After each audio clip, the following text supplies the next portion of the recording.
Masih bersama kami di Sindo Malam pemirsa, kebakaran hebat melanda markas Komando Distrik Militer 1307 Poso, Sulawesi Tengah pada Senin malam.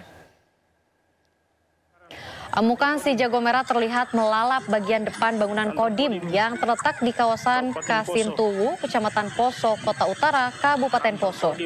Kepanikan pun melanda sejumlah warga yang tengah melintas di kawasan tersebut maupun yang tengah melihat kejadian itu.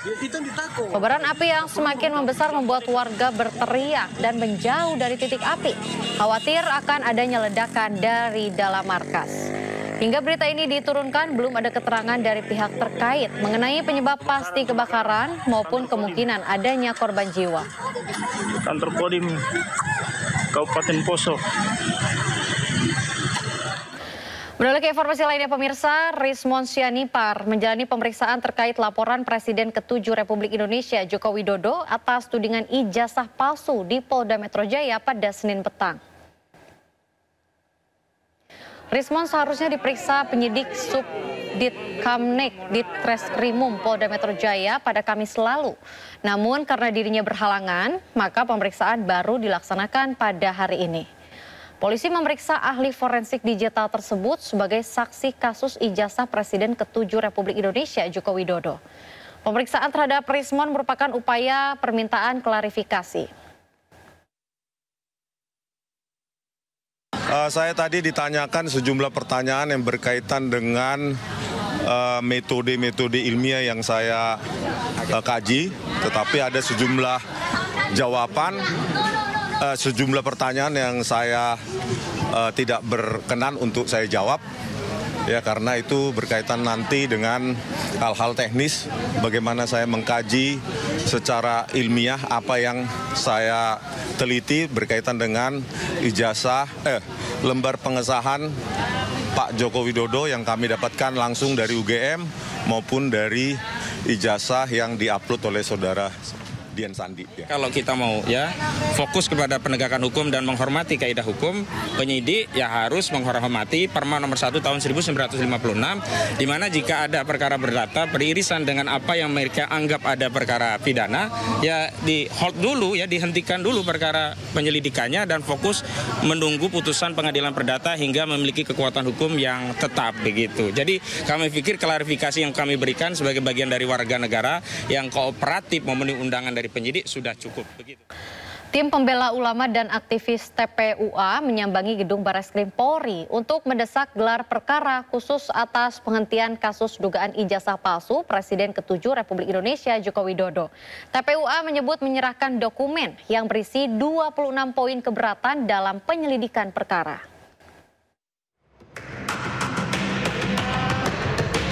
Tim pembela ulama dan aktivis TPUA menyambangi gedung Barreskrim Polri untuk mendesak gelar perkara khusus atas penghentian kasus dugaan ijazah palsu Presiden ke-7 RI Joko Widodo.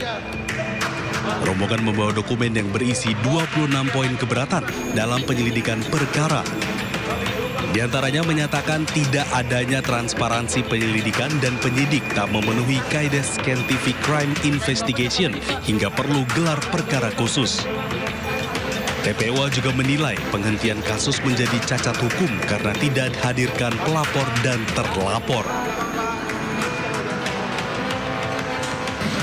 Sesuai dengan yang sudah disampaikan bahwa kita datang ke sini ke Karo Wasidik sebagai atasan penyidik untuk melakukan desakan gelar perkara khusus. Bagaimana tadi disebutkan di dalam Perkap 6 2019 itu. Pasal 31. Maka di sana kita tuangkan poin-poin keberatan atas hasil gelar perkara dan hasil penyelidikan yang dihentikan pada tanggal 22 Mei yang lalu.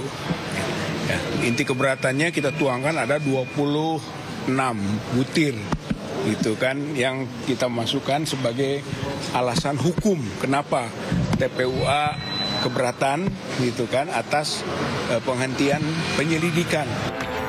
Sebelumnya, Barreskrim Polri telah selesai melakukan penyelidikan atas kasus ijazah Jokowi yang dinilai identik dan tidak ditemukannya unsur pidana sehingga kasus dihentikan. Dari Jakarta, Esra Ambarita, Rama Maheru, Edi Nugraha, iNews melaporkan. Legislator PDI Perjuangan mencecar Menteri Koperasi Budi Aris Setiadi atas pernyataannya terkait Partai Mitra Judol di Senayan. Ia meminta Budi Aris tak memfitnah PDIP jika sedang merasa panik. Tenang ya Pak ya. Tapi kalau tenang jangan fitnah sana sini Pak.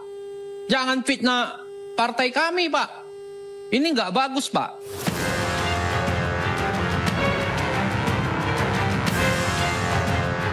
Anggota Komisi 6 DPR RI fraksi PDI Perjuangan Darmadi Duryanto mencecar Menteri Koperasi Budi Aris Setiadi di tengah rapat kerja Komisi 6 dan Kementerian Koperasi di Kompleks Parlemen Senayan, Jakarta, Senin siang. Darmadi meminta Budi Aris tak memfitnah partainya sebagai mitra judi online. Mulanya Darmadi menyinggung perkembangan koperasi Desa Merah Putih dan meminta Budi Aris untuk tidak panik dalam pengembangannya. Seiring dengan target pembangunan 80.000 koperasi Desa Merah Putih di Indonesia. Ia lalu meminta Budi Aris tidak menyerang pihak manapun jika merasa tidak tenang. Ya. Nah, saya minta Bapak jangan panik mengejar 80.000 ini. Jangan panik. Jangan kemudian karena kepanikan Bapak lari kemana-mana. Apalagi Bapak sekarang juga lagi nggak tenang pikirannya kan? Ya, diserang sana sini. Betul kan Pak? Tenang ya Pak ya? Tapi kalau tenang jangan fitnah sana sini Pak. Jangan fitnah partai kami Pak. Ini nggak bagus Pak. Gitu. Sebelumnya, Menteri Koperasi sekaligus mantan Menteri Komunikasi dan Informatika Budi Aris Setiadi menyebut ada partai politik yang diduga menjadi mitra para bandar judi online. Hal tersebut disampaikan Budi saat membantah tudingan keterlibatannya dalam kasus suap terkait perlindungan situs-situs judi online saat menjabat sebagai Menteri Kominfo. Tim Liputan iNews melaporkan. Mantan Menkominfo Budi Aris Setiadi disebut-sebut terima komisi 50% dalam praktik website judi online. Namanya muncul dalam dakwaan jaksa di sidang kasus judi online ke Menkomdiki. Gusti Allah boten sare. Nama Budi Aris Setiadi disebut-sebut dalam dakwaan jaksa penuntut umum di sidang kasus dugaan judi online di Pengadilan Negeri Jakarta Selatan Rabu 14 Mei 2025.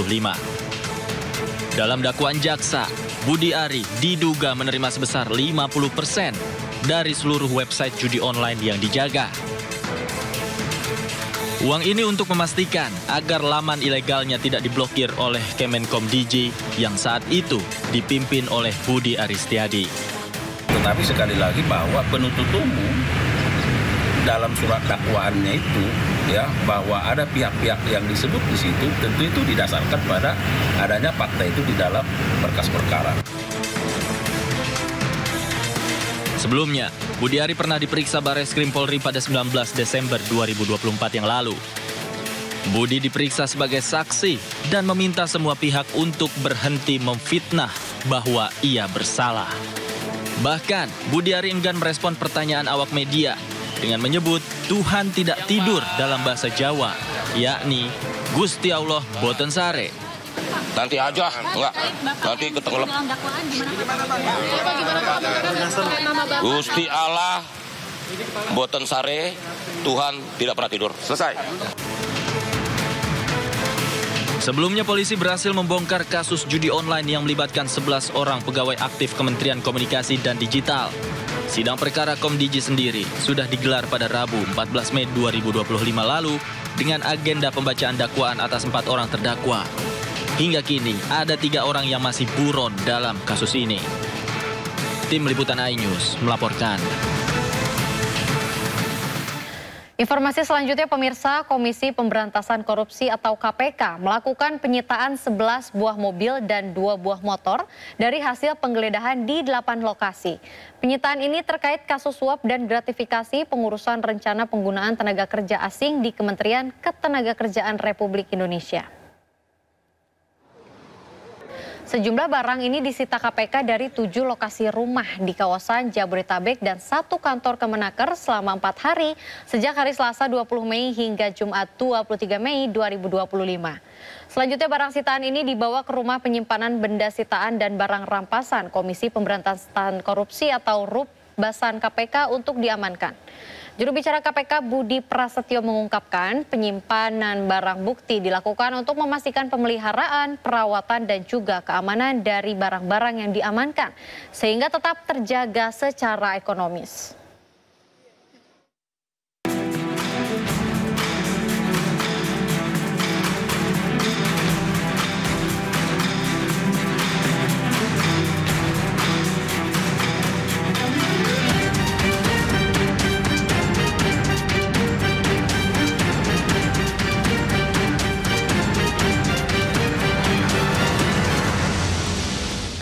Pemerintah berencana menghilangkan sejumlah aturan dalam lowongan pekerjaan. Batas usia hingga syarat good looking dilarang dijadikan syarat mencari pegawai. Sulitnya mencari pekerjaan menjadi perhatian pemerintah. Sejumlah aturan pun dibuat untuk mempermudah rakyat dalam mendapatkan pekerjaan yang sesuai. Kementerian Ketenagakerjaan pun meminta perusahaan-perusahaan untuk menghapus syarat batas usia hingga berpenampilan menarik dalam mencari pegawai baru. Jadi nanti para pencari kerja tidak lagi disyaratkan terkait umur. Umur nanti kita akan hapus. Kedua, soal syarat harus good looking dan sebagainya, itu juga tidak ada. Kemudian umur tidak ada juga. Kemudian pertanyaan-pertanyaan yang menjadi syarat soal udah nikah, belum nikah, itu kita hapus. Penghapusan syarat usia dalam lowongan pekerjaan diharapkan bisa mengurangi jumlah pengangguran di Indonesia.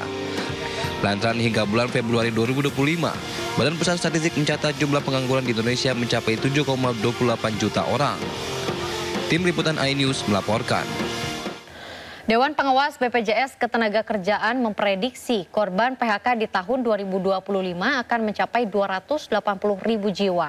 Di sisi lain, Kementerian Ketenagakerjaan melakukan sejumlah upaya untuk menekan tingkat pengangguran dan pemutusan hubungan kerja.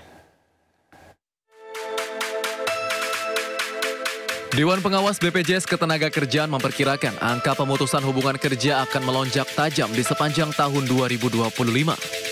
Karena itu BPJS Ketenagakerjaan diminta untuk bersiap mengantisipasi. Ketua Dewan Pengawas BPJS Ketenagakerjaan Muhammad Zuhri Bahri dalam rapat dengar pendapat bersama Komisi 9 DPR RI beberapa waktu lalu memperkirakan jumlah pekerja yang terdampak PHK bakal mencapai 280.000 orang tahun ini.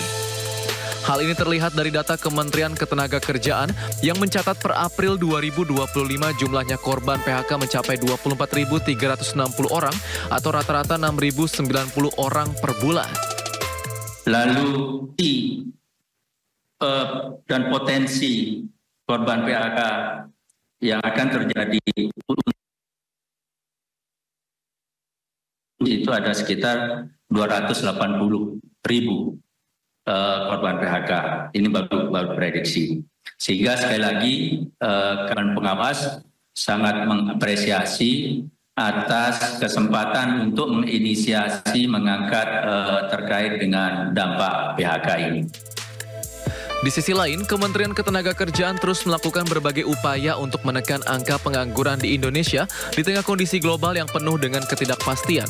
Menteri Ketenagakerjaan Yassi Erli mengatakan, pemerintah terus melakukan sejumlah upaya agar angkatan kerja yang ada dapat terserap di pasar kerja.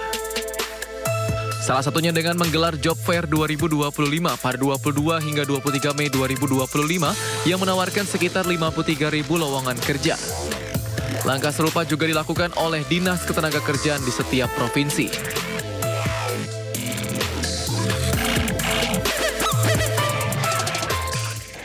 Indonesia dan China kembali memperkuat kerjasama dan kemitraan strategis di sektor prioritas. Sebanyak 12 nota kesepahaman atau MOU kerjasama bilateral resmi ditandatangani.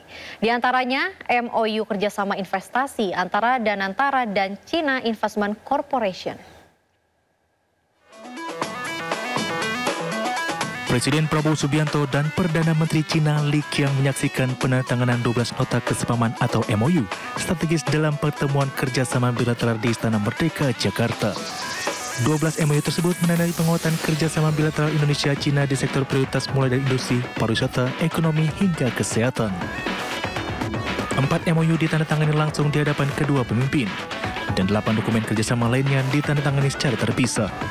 Salah satu nota kesepahaman utama yang ditandatangani adalah antara Kementerian Koordinator Bidang Perekonomian dan Kementerian Perdagangan China mengenai penguatan kerjasama ekonomi di bidang industri dan rantai pasok.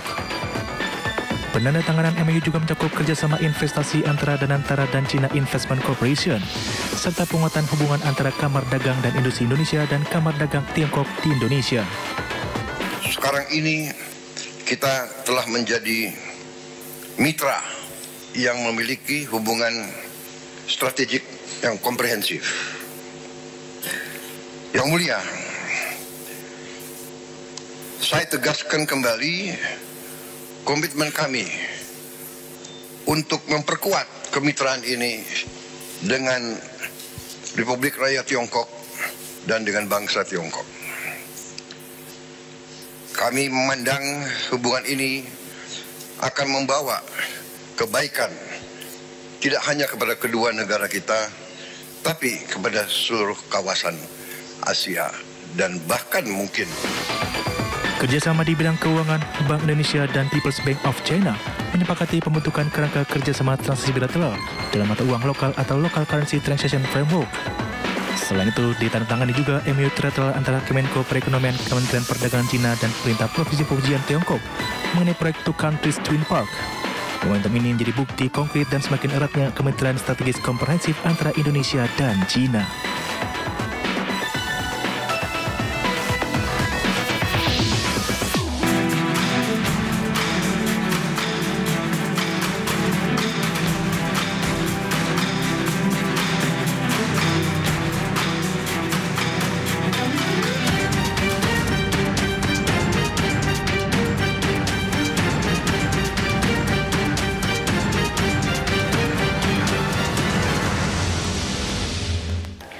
Pemirsa, Presiden Prabowo Subianto mengajak Perdana Menteri Laos Sonexay Siphandone untuk meningkatkan perdagangan dua negara. Menurut Presiden Prabowo, masih banyak sektor yang dapat ditingkatkan oleh Indonesia maupun Laos. Presiden Prabowo dan PM Laos memimpin pertemuan bilateral antara Indonesia dan Laos di sela-sela rangkaian konferensi tingkat tinggi KTT ke-46 ASEAN di Kuala Lumpur, Malaysia pada Senin siang. Presiden Prabowo mengatakan perdagangan Indonesia-Laos menurun dan perlu dicari cara untuk mengintensifkan dan memperkuat hubungan dagang kedua negara. Presiden menawarkan beberapa sektor untuk kerjasama dengan Laos, termasuk diantaranya eksplorasi mineral, pertanian, dan industri pupuk. Dalam kesempatan yang sama, Presiden Prabowo juga menyoroti masalah bersama yang dihadapi di kawasan, yaitu kejahatan lintas batas yang mencakup penyelundupan narkoba, perdagangan orang, judi online, dan juga penipuan online.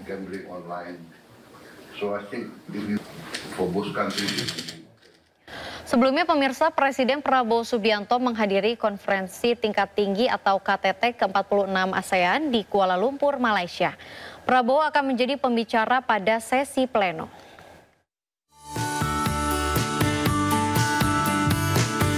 Menghadiri konferensi tingkat tinggi atau KTT ke-46 ASEAN di Kuala Lumpur Convention Center atau KLCC, Presiden Prabowo Subianto disambut dengan hangat oleh Perdana Menteri Malaysia Anwar Ibrahim. Prabowo dan Perdana Menteri Malaysia kemudian berfoto bersama sebelum akhirnya bergabung dengan pemimpin negara ASEAN lainnya.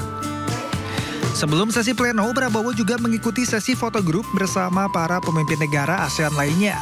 Prabowo tampak berdiri di antara Perdana Menteri Kamboja Hun Manet dan Perdana Menteri Timor Leste Sanana Gusmao. Dalam KTT ke-46 ASEAN yang bertema Inclusivity and Sustainability, Prabowo akan berbicara pada sesi pleno yang mengangkat topik terkait langkah ASEAN ke depan. Prabowo juga akan menjadi pembicara pada sesi retreat yang secara global akan membahas isu-isu regional dan internasional.